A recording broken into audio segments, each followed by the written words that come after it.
Hayat bazen öyle insafsız ki küçük bir boşluğundan yakalar.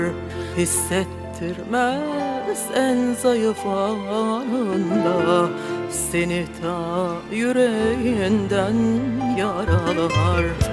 Ellerin kolların bağlansa, başında kasırgalar kopsa da, sen tüm gücünle karşı koysan da, seni acımasız sevdaya salar. Sen de benim kadar gerçekleri görüyorsun.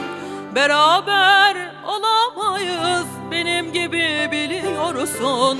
Bir başka dünyanın insanısın yavrucağım. Sen kendi dünyanın toprağında büyüyorsun. Sen de benim kadar gerçekleri görüyorsun. Beraber olamayız benim gibi biliyorsun. Bir başka dünyanın insanısın yavrucağım.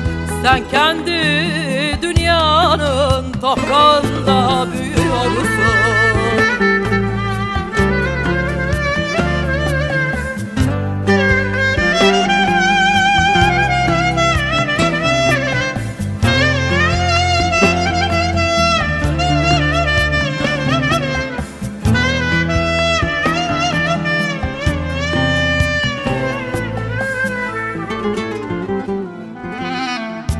Haklısın, biraz geç karşılaştık. Oysa hiç konuşmadan anlaştık. Bazı şeyler var ki söylenmiyor. Biz senle sözleri susarak açtık. İnsan acılarla kıvransa da ve o aşkta bir daha doğsa da, dünyasını yeniden kursa da, düşlerle gerçekler ayrı ayrı yaşar.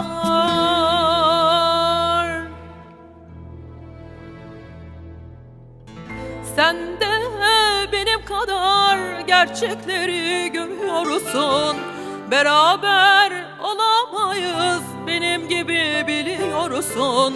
Bir başka dünyanın insanısın yavrucağım. Sen kendi dünyanın toprağında büyüyorsun. Sen de benim kadar gerçekleri görüyorsun. Beraber olamayız benim gibi biliyorsun. Bir başka dünyanın insanısın yavrucağım.